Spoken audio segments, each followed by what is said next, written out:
Hi, wonderful YouTube family. Lisa A. Romano here, the Breakthrough Life Coach. And today I want to talk about some of the tools that we can use to help us arm ourselves against the narcissists that we bump up against in our lifetime. And if you're codependent or you're an empath, you are a magnet for people who can't see you. And I think that's because as a codependent and an empath, we are so hypervigilant and so worried about what other people think, and we can't help ourselves but feel what other people feel. And that ability, although beautiful and helps us be really human and allows us to connect to other people, can be exploited by people who lack the ability to feel what other people feel. And generally, in terms of their own psyche, their personality, they don't care. They don't care how you feel. They have an inability to feel what you feel. And so for this video, I want to talk about the narcissist's secret weapon. And the narcissist's secret weapon, and remember, narcissists are, they're on a continuum. You know, there are different levels of narcissism. And so the worst are antisocial personality disordered people who have, they're sociopaths and psychopaths. And then we have, narcissists that we bump into in the grocery store every day. And so it's important to understand that no narcissist has to be exactly like another narcissist. And so as you go about your day and as you think about people in your life and, your family members and spouses or ex-lovers or whatever, you'll be able to understand that perhaps the one quality that they all had was a lack of empathy or the way they communicated. But the degree to their narcissism and to the degree that they were able to be cruel may have differed. And so I believe that the number one tool that narcissists use is what I call crazy communication. Like, you can't get from point A to point B with a narcissist, and that's their agenda. So a narcissist is codependent because a narcissist absolutely needs a narcissistic supply. A narcissist can't boost their own ego. A narcissist needs, I call it the body under the bed. And when the narcissist is feeling a lack of energy, they need someone to control and manipulate. They need someone to boast in front of. They need someone that they can actually suck the life out of. And that will build up their energy stores. So a narcissist is a lack body, a lack energy body that needs another energy body to feast off of in order to increase their power supply, essentially, if we're going to talk about energy beings. CrazyMaking communication is sort of, it sounds like this, and those of you who have experienced it will be able to relate. So in my life, the way it showed up is, for instance, I would say to my ex-husband, "What time are you coming home?" That's a no-brainer conversation, and an appropriate response would be 5 o'clock, and then the appropriate behavior would be my husband would come home at 5 to 5 or 5 after 5, but generally he'd be home around 5 o'clock, and life would go on. It would be seamless. But when you're dealing with someone who's passive-aggressive, and you're dealing with someone who is a narcissist, and they really don't care how you feel, and their agenda is to stay above you and never actually equalize with you. It sounds like this. "So, babe, what time are you going to be home?" "I'll be home later." "Well, about what time will you be home so I can start cooking dinner?" "I don't know. What time do I usually come home?" "That's what time I'll be home." And then they slam the door. And you're left standing there like, what just happened? And now, if he usually comes home around 5 o'clock, tonight he might come home at 9 o'clock. And then when you ask him, "What's up?" he would say something like, "Well, I never told you I wasn't going to come home at 9 o'clock. What are you so upset about?" It's crazy making. Or, "Well, I knew that you don't like to be disturbed after 6 o'clock, so that's why I didn't call you." Like, he's the hero or she's the hero. Or, "Well, I knew that if I called you, you were going to be pissed off. And so, if you didn't act so crazy when I was going to be late, I probably would have called you." This is the way they function in the world. It is never, "I'm sorry, I didn't give you a clear Answer, remember, a narcissist's agenda is to create crazy-making conversation. It's sort of like shadow boxing 3 ghosts. So imagine you're in a boxing ring and you're getting punched in the face from 3 different boxers, or 4 different boxers, and they're ghosts. You can't see them.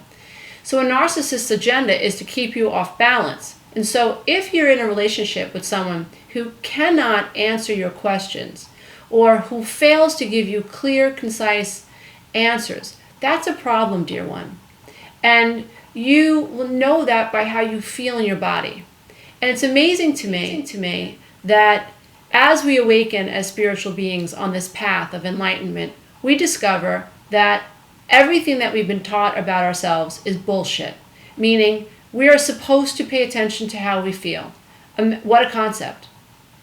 From the day that we're born, we're taught that we're sinners, that we're not good enough, that we have to be worthy of our parents' attention and affection and validation, and that the way that we look isn't good enough, or if we're school-age children, our sneakers aren't cool enough, or our backpack isn't cool enough, or our hair isn't straight enough, or it's too curly, or it's too this, or it's too that, or our eyes or our skin color isn't the right color. I mean, it's just everything in our society. There are so many ways in which society at large tells us that we're not enough.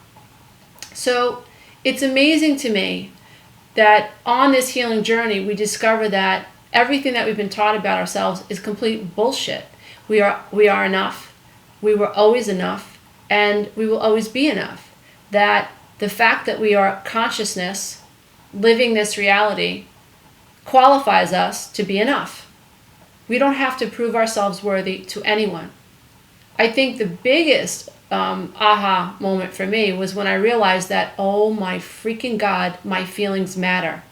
Like seriously, what I think and what I feel about people matters.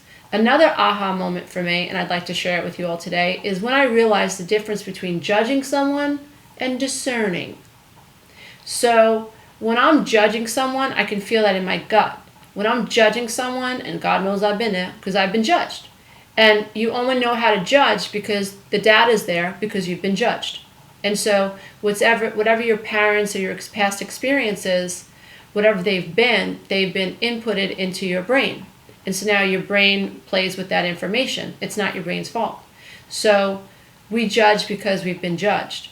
When you're judging someone, you know it. You don't feel good. You feel ugly. You feel icky. You feel nasty. You feel mean. You feel it. You know that you're walking on the dark side when you're judging someone. When you're discerning, you're still in your light body. You're still in the spirit of light. When you're discerning, it sounds like this. Wow, I'm speaking to my friend. I just told her that I went to the movies last night and I love the movie, and she's a conversational narcissist. She just went right to talking about the movie that she saw last weekend. So what happens is narcissists, those types of narcissists, they use what psychologists call shift responses. So what they do is, and you'll notice it, and what I'm trying to do is make you aware of how people communicate so that you can discern. You can stay in your light body and discern, what kind of person am I speaking to? You need to tap into the spirit of discernment so that you can keep yourself safe. And you can teach your children how to do this. And so a shift response sounds like this. Like I just said, I'll repeat it. So Karen, I went to the movies last night, and Karen says, "Oh yeah, I went to the movies last week. You know what I saw? I saw Southpaw with Jake Gyllenhaal and blah blah blah." So as you can see, her response was unsupportive to my comment. So conversational narcissists, they have to be seen in the conversation. They have to somehow bring the conversation back to themselves. They have a very difficult time being able to support other people. Now, it's really, you have to also check yourself. See if, when you're speaking to people, if you do that. I know that I've done that unknowingly and unawareingly.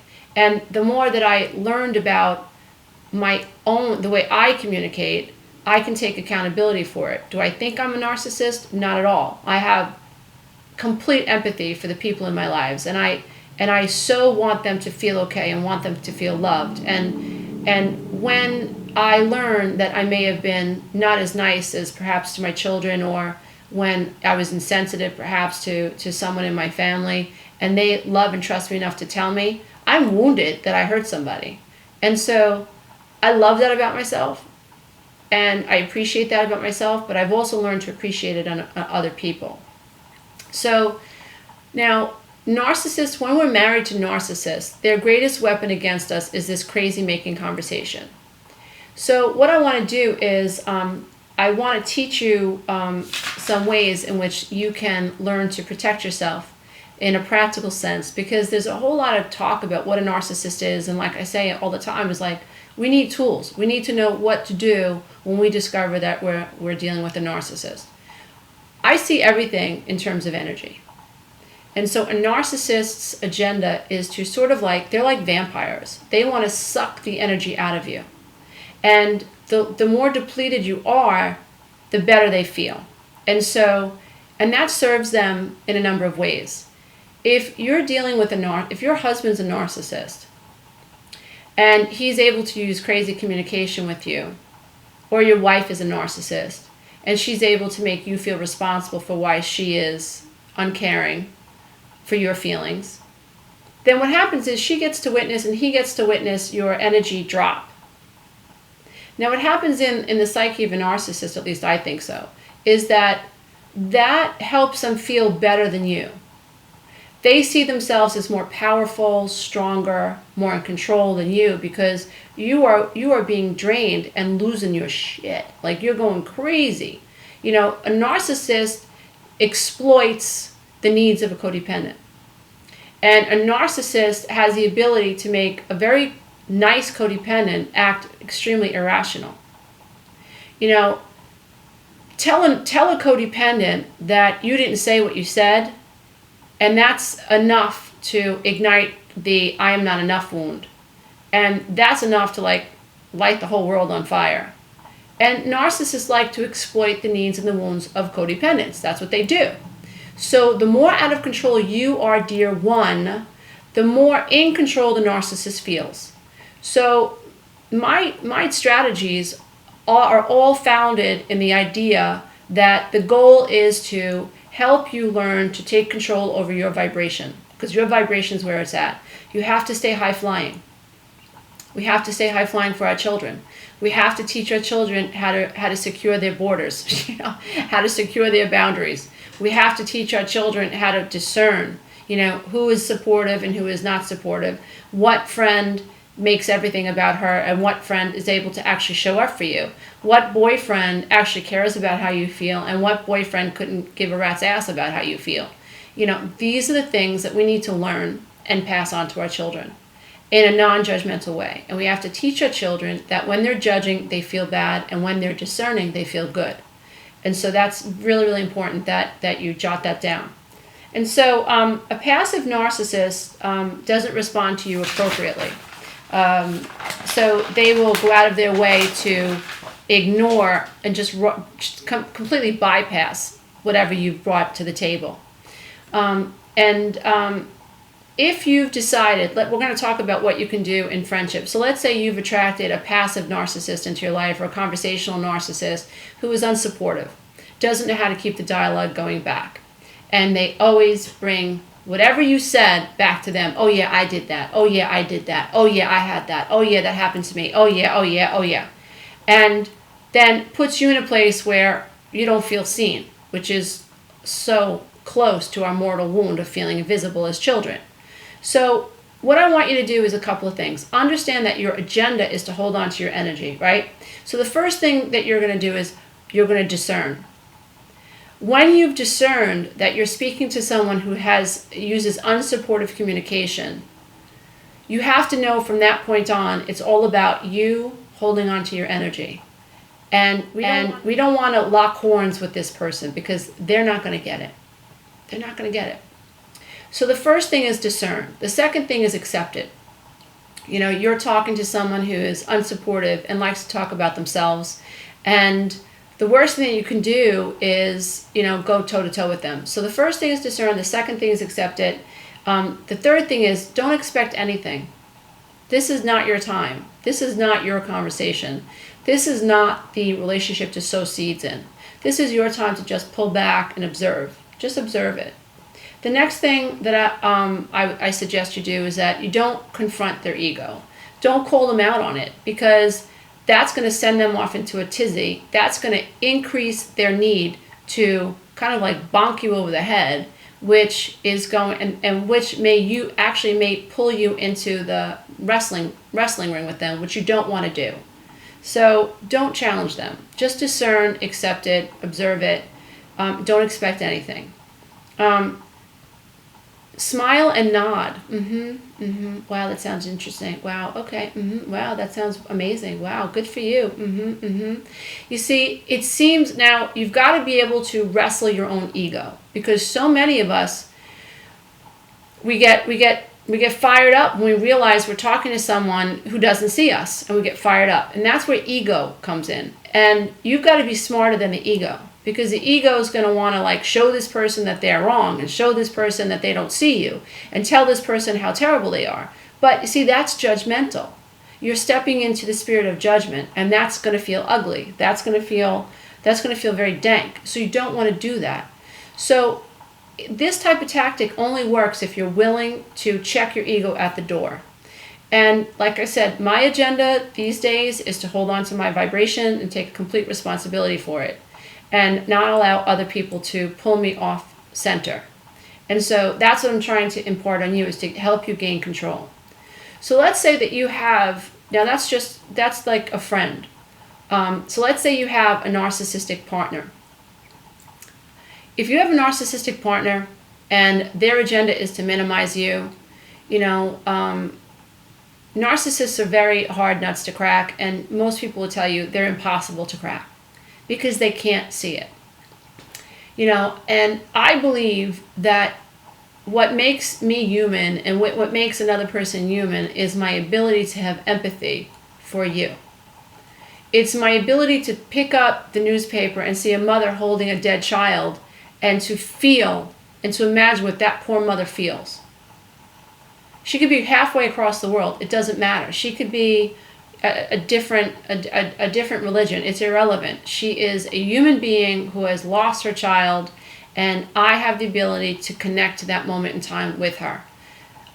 Being human means that we have empathy and compassion for humanity. That is the best of humanity. I live in New York, and when 9/11 happened, I have to tell you, I was so proud to be a New Yorker. I was so proud to be a human being. In spite of the tragedy of 9/11, New York came together, and the country, the world came together to support New York. And every day, I discovered that were more people that I knew that went to Costco and bought tons of socks for the firemen, and T-shirts for the firemen and for the construction workers, and the schools and the PTAs that got together and trucked water down in to help these rescue workers, and the tons of volunteers that showed up. And we were so united. Wherever you were in New York on the day of 9/11 or the day after and the months after, every time you looked into the eyes of another human being, you saw your own pain, you saw the experience, and you felt connected in this divine matrix.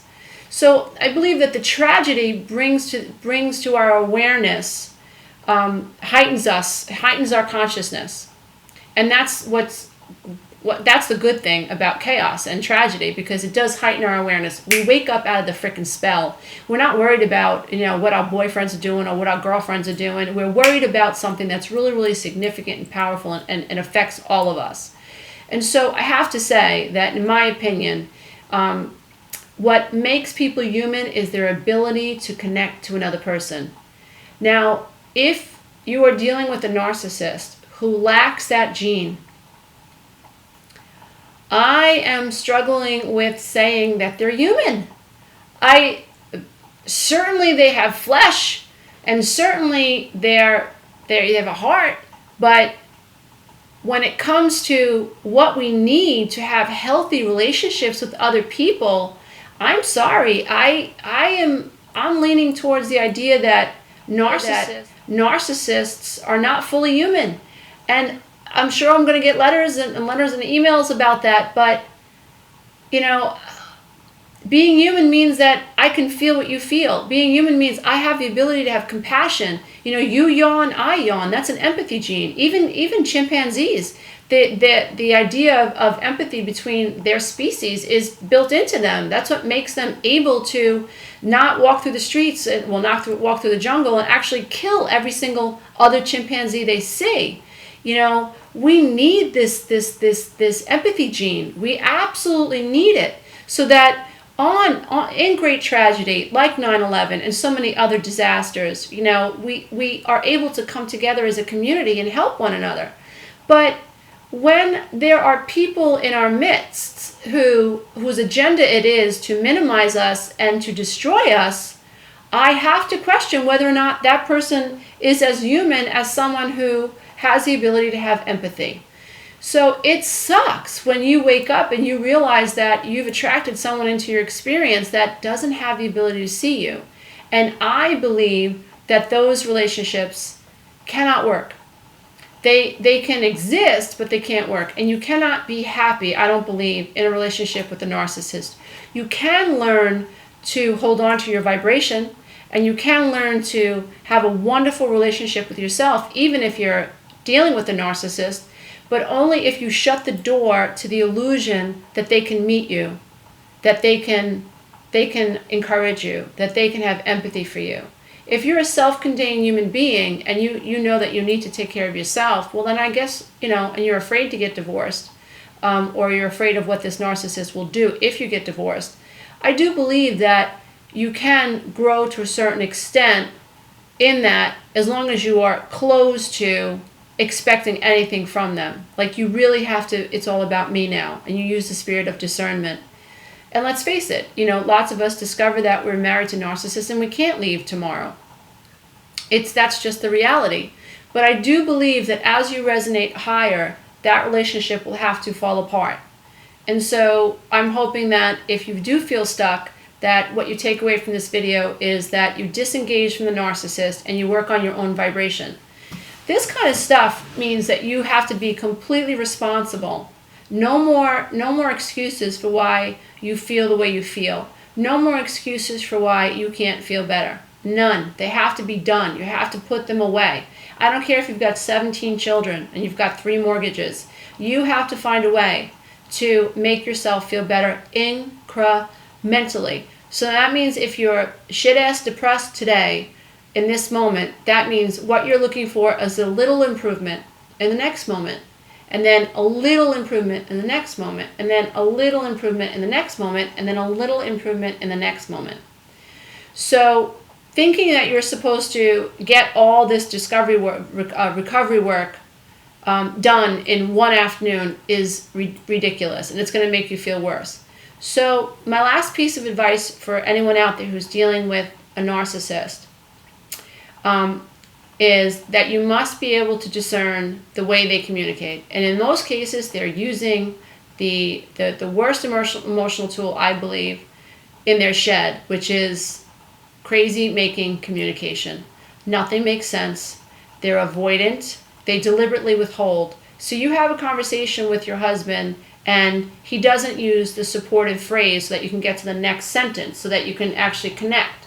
Conversation helps us connect to people, and connections make us feel bonded with people, and that makes us feel like we're growing in our relationships. When you're dealing with a narcissist, they deliberately withhold those supportive statements. So we might say, wow, you know, I'm really tired. And your husband doesn't even acknowledge that you said that. That's an emotional tactic. That's a communication tactic. He's withholding the supportive phrase. You might say, well, I wish you would have told me that you were coming home at 8 o'clock. And he goes, There's no supportive phrase. There's no, I should have called you. I'm sorry I didn't call you. Or even, you know, I didn't know that you wanted me to call you, or whatever. I thought we discussed this yesterday. Something to keep the conversation going. So narcissists withhold. They do not use supportive phrases to help conversations continue to grow and expand. They ignore you. They deflect. they also blame you, and it's very interesting. They turn conversations around. So if you were to say to a narcissist something like, I hate when you flirt with women at cocktail parties. They might say something like, well, if you weren't so insecure, that wouldn't bother you. That is like such a crock of bullshit. Are you kidding me? I hear that so often from my clients, and I've heard that myself from my ex-husband. Like, it's my issue, it's my fault that I'm upset that you're flirting with every woman at this cocktail party. I'm not now. Listen to the bullshit. Listen to the paradigm. The paradigm that we were taught, or I was taught as a child, was what I think and feel doesn't matter. I can't trust my perception. What other people think is more important than what I think. Worry about what other people feel. Worry about making people angry. Don't come off seeming selfish. Don't expect other people to listen to you. All the paradigms blow up in just that one interaction. When he says to me, if you weren't so insecure, that wouldn't bother you. Everything gets ignited. The template, the old paradigm gets ignited. I am right back to being 3, 4, 5, 6, 7 years old, worrying about what this person thinks, doubting my reality. And then I go to bed feeling so flipped up, so effed up, because I'm wondering, do I have a right to be angry? So, yes, dear one, I can't stress it enough. Your feelings are everything. Now, I believe the agenda, the mass agenda, the society's agenda, or the elite's agenda is to make us worry about our feelings. I really do believe that it is conditioned into this society, the idea that we should not trust what we feel. Why? Because when you trust what you when you trust what you feel, you are able to conquer the one mass tool that is used amongst all men, and that's fear. When you trust what you feel and you state to your husband something like, I have a right to be angry because my husband, who promised to love and honor me and my feelings, doesn't. I have a right to honor the fact that I'm upset and I'm angry because my husband has no respect for how I feel. I have a right to be angry because my husband embarrassed me in front of women that I have to deal with every day. I have a right to be angry because my husband doesn't seem to care about how I feel. That is coming from a position of strength. When you integrate, I'm integrated. When I speak that way, when you speak that way, you are integrating mind, body, and soul. And there isn't a soul on the face of this earth that can intimidate you when you have finally learned to trust what you feel. So when you trust what you feel, you're tapping into the ethereal. You're tapping into the divine matrix. You're tapping into Creator. Because everything that you need to feel to exist in this world and to create happy life experiences, all the codes that you need to experience your happy life experiences will be found in the way that you feel. That's where your guidance comes from. That's where your guidance comes from. That connects you to your divinity, to your holy self, to all that is. So I hope I can go on forever about just this topic, but I'm into this for a half an hour already, and I don't want to, go over the half hour. So, dear ones, I really hope that this information encourages you. Please let me know. Give me a shout out at lisaaromano.com. If you haven't already, I have made available an MP3 of a workshop that helps you learn how to construct boundaries, which is what you need. And I encourage you to check that out at my website. Also, I have MP3 lessons for sale that you can download on your iPhones. And for those of you who are struggling with children, who are waking up, who understand that you have taught your children these negative lessons, all this stuff that I teach, I speak in a way, I think, and what I'm hearing from you guys is I speak in a way it's easy to hear. So I would say let your kids listen and ask them, what are you hearing this lady say? Like, are you hearing what she's saying, and what message did you pick up? Did anything give you chills? Did anything resonate with you? Is there anything that you want to talk about? Do you want to send her an email to ask her a question that you have? I am all about helping parents out there take accountability for themselves, love themselves unconditionally, heal themselves, come into the love and light for themselves, and then to transfer these new energies onto their own children so that we leave this world a better place. When you heal, you have a tremendous impact on the world at large, dear one.